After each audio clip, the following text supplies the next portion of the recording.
Welcome to another video. If you're new to the channel, I'm a top author on the TRADINGVIEW platform as well as running an educational company and swing trading full-time with my students. What we will be speaking about in this video is multi-time frame analysis, order flow, and how you're supposed to be approaching your trading from a reactive perspective and not predictive. So I will be giving some free analysis, recapping some trades, and giving you my analysis for the future of what we can expect on some pairs that we will be picking and analyzing. So the video will be highly educational and I invite you to watch it until the end to take the most out of it. So without further ado, let's get straight in the video.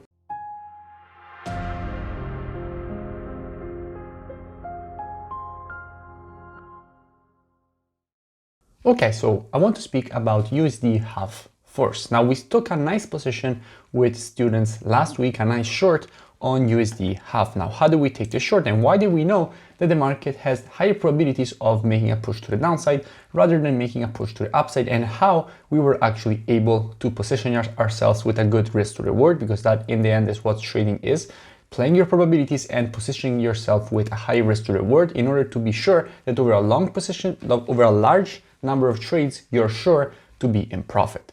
So first of all, let's speak about that, and then let's speak about how we can actually be approaching USDCHF in the future to take some nice positions on it. So what was the situation when we actually took the trade? So first of all, what do we have? Now, clearly the market was around this area. Okay, when we were interested in it, the market was around this area.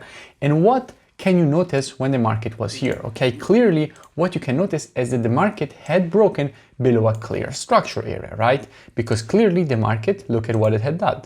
Look at what it had done. It had broken below this area. This is clear resistance here. The market went above, so created a fake breakout of that zone, closed back below, and now we expect what? A retest of the level and continuation to the downside. Now, why is it that is what we expected from a daily perspective? Now, every time that you have a fake breakout, okay, no matter if it is a horizontal level or if it is, for example, a trend line, okay, it doesn't matter, the concept is the same. If the market is bouncing away from an area, at some point the market closes above, closes back below, goes for a retest, then you expect continuation to the downside, right? And that is exactly the same thing that you expect for a trend line, right? You have the market that is respecting a trend line, then you see a break above, break back below, retest of the area, and you expect a push to the downside. That is what happens most of the times when it comes to fake breakouts. But why? Why does this happen? Because everybody, when they see this break, they start buying, right? They see, okay, breakout traders will start buying. And that is exactly what hedge funds and big institutions need to actually make the push to the downside and take their money and then continue to the downside.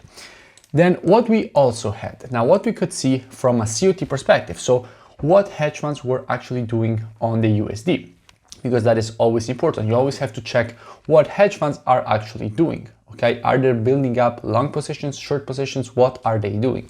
So if you go and see what was going on the US dollar index, we could see that overall they had a massive long exposure. They had 83% long positions and 30.7% short positions, with net positions increasing. We were at 12K, we were going around 25K. However, what was happening is that they had started to close their longs, sorry.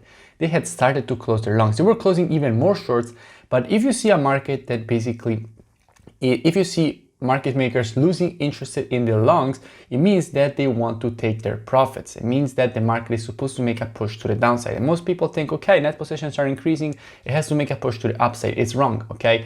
It means that they are starting to take out their positions and you expect the market to make a push to the downside. So on USDCHF, we could expect the market both from a technical perspective and COT perspective to make a push to the downside. Now, if we go and see what was going on the weekly time frame, what we could see is that overall the market had clearly created an overextended W formation to the upside. And after an overextended W formation to the upside, what do you expect? You expect the market to make a push to the neckline, right? So again, from a weekly perspective, we could expect a nice push to the downside. So from the weekly, we expected a push to the downside. From the daily, we expected a push to the downside. How did we take the entry on the 4 hours? Now, when it comes to entry, there are a lot of things that I can't speak about, okay? The only thing that I can tell you is that we had some structure around this area, previous support and resistance, and from here we could expect a push to the downside. Now, is that enough to take a position, and is that a strategy? Obviously not, right? There are a lot of other rules that we apply every day when it comes to taking trades, rules of our strategies that I can't share. But this is some simple thing that I can give you that you're supposed to be using also structure when it comes to developing a strategy. Just a free tip that I can give to you. And the market obviously from here first made a minor drawdown to our side. Now, why is the stop loss here? Because it is protected by structure. You always want to protect your stop loss by structure. And in fact, the market after a minor drawdown went nicely to our take profit. And here we wanted to take our profit. The market made a minor pullback because obviously this is a strong area at which we wanted to get out of the market, but then the market just continued to the downside and it's perfectly fine.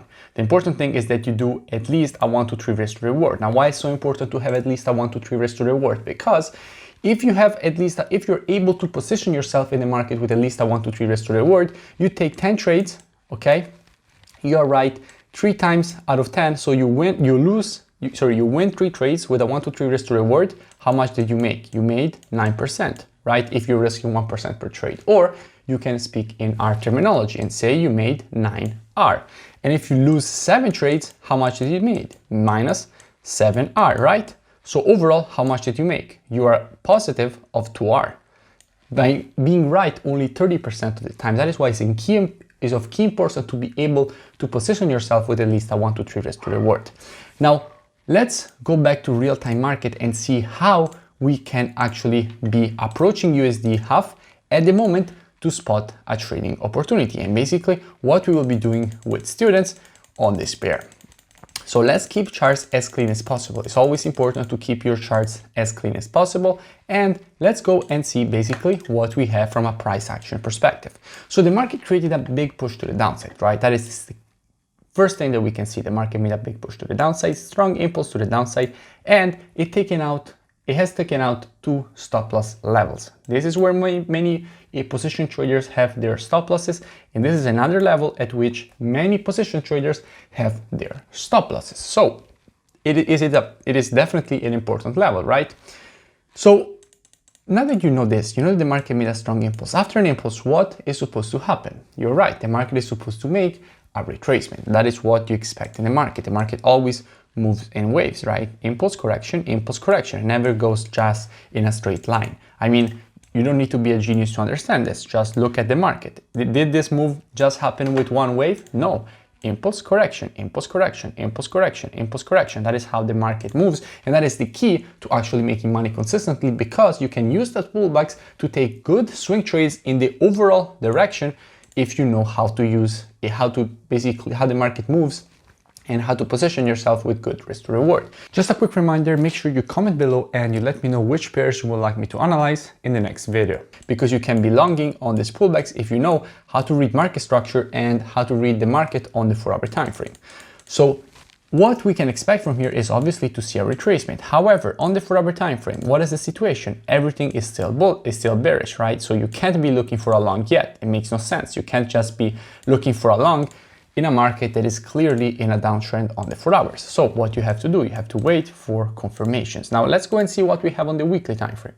Now on the weekly, what we can see? Now on the weekly, we can see that overall, we are now testing the structure level, right? We clearly know that from a weekly perspective, we have strong resistance here. The market broke this area, went for a retest, continued to the upside, and now it seems the market is below. However, keep in mind, this weekly candle here hasn't closed yet. It's only Tuesday today. The market hasn't closed yet. So what we can expect is possibly to see this candle here respect the structure and close back above, meaning that on the daily we will get the retracement that we expect. But as usual, we have to be reactive in the market and not predictive. So we have to wait for the market to show us things, and then we can react given that the market is actually satisfying our rules. So another thing that we can do here on the weekly, taking our Fibonacci from the low to the high, what we can clearly see is that the market is at the moment in between the 50% and 61.8 retracement. And inside of here, we can expect a pullback. So we can expect a reaction from this zone. So overall, everything is indicating that we can expect the market to make a pullback. But as we just said, expecting doesn't mean anything. Now, if we go just and see again what we have from a USD perspective, we can see that overall they had closed with the previous report with almost 1.4k longs, and they had closed 6k shorts. However, what happened now? Now they closed less longs and they close less short. So what does it mean? It means that probably they are preparing, and keep in mind this is 0 to 25. So here they were already starting to prepare. Let me show you exactly which candle. So here they were already starting basically to prepare a possible long position from here. Now, why do hedge funds need to do all these things? Why do they need to prepare so before basically when it comes to actually moving the market? Now look at what is going on. Every time you can clearly see that they take so much time for them to actually shift their positions. Look, it takes so much time to decrease them and so much time to increase them again. Why is it that it takes so much time for them to do this? It is because they have too much money and they have to create, there isn't the liquidity in the market to actually take the trades. For us, we just click and our trades are open. They have so much money, they need to create the liquidity to actually be able to trade. So that is why we can track what they're actually doing. So, and that is a big advantage, that they have all the money in the world, but it's also a disadvantage because they don't have the liquidity to actually trade all that money. So they have to create it, and that is where manipulations come into play. That is where fake breakouts and everything that comes with stop loss hunting, those things are real, but they don't do it just for fun. They do it because they need to do it, otherwise they can't trade. So what we will be doing with students on a USD half, given that also here from a daily perspective, we have an overextended M formation to the downside, we can expect a retracement to retest this strong zone here. Okay, this is clearly a strong structure area because it was strong resistance here.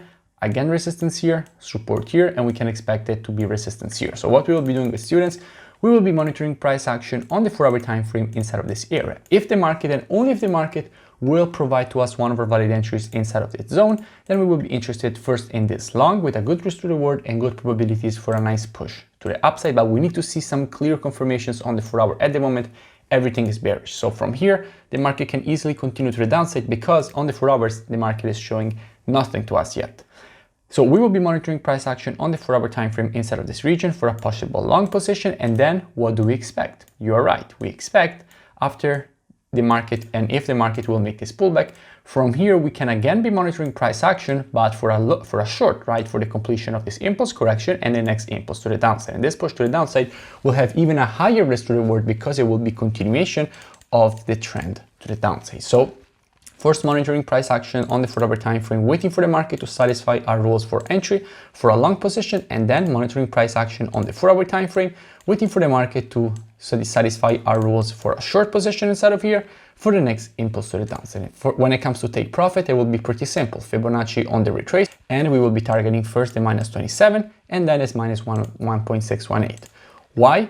Because if you want information on the retracement, you have to take your Fibonacci on the impulse. And if you want information on another impulse, you have to take your Fibonacci on the retracement. If you enjoyed the video, make sure you smash that like button and comment below. It really does support the creation of more free analysis and education for all of you, as well as going and checking out the mentorship program by clicking on the link that you find in the description of the video. It's a very complete program. You first get all the rules of my strategies and then you trade them live with me. Each and every day I give you a new daily market breakdown showing you how you're supposed to be applying the strategy that you learned, as well as answering every question that you have each and every day in video format, so that you basically have a clear understanding of everything that you need to know to trade the strategies and be consistent in the market.